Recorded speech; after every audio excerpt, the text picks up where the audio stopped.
Hello guys, नमस्ते। सबैजना सन्चै हुनुहुन्छ होला। आज पनि मेरो दिनको सुरुवात यसै गरी नै भयो।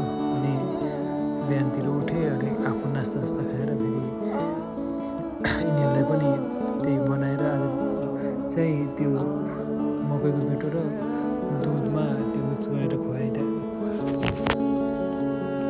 बिहानतिर उठेँ, हातमुख धोएँ अनि हल्का फ्रेस भएँ अनि नुहाएर माथि काम गर्न गएँ। अनि माथि खाना नास्ता चाहिँ म माथि नै खान्छु कि, अनि माथि नास्ता गरेँ अनि फेरि रेस्ट टाइम मिल्छ आधी घन्टा जति तल आएँ। यिनीहरूलाई पनि त्यही आज चाहिँ मकैको पिठो र दुधलाई मिक्स गरेर खुवाएँ कि बनाएको थिएँ, त्यही खुवाएँ। त्यसपछि खुवाएँ अनि आज चाहिँ हल्का अरू दिनभन्दा हल्का हेल्दी देखिएको थियो कि, अनि यताउता खेलिरहेको थियो, उडिरहेको थिएँ। यसो उडाएर पनि ट्राई गरेँ, उड्छ कि उडिरहेको थियो अनि राम्रो लाग्यो उडेको देख्दा चाहिँ। अनि त्यस्तै हो, अब यसरी नै माया सपोर्ट भन्ने कुरा गरिराख्नु होला सबैजनाले। ल ओके, गुड नाइट गाइज। अब भोलि भेटौँला नेक्स्ट ब्लगमा है।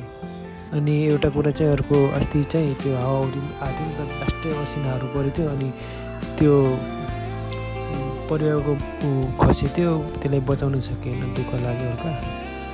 त्यही हो, उड्नै नसक्ने भयो, खुट्टै नटेक्ने ड्याङ ड्याङ ढलिरहेको थियो कि, त्यही भएर।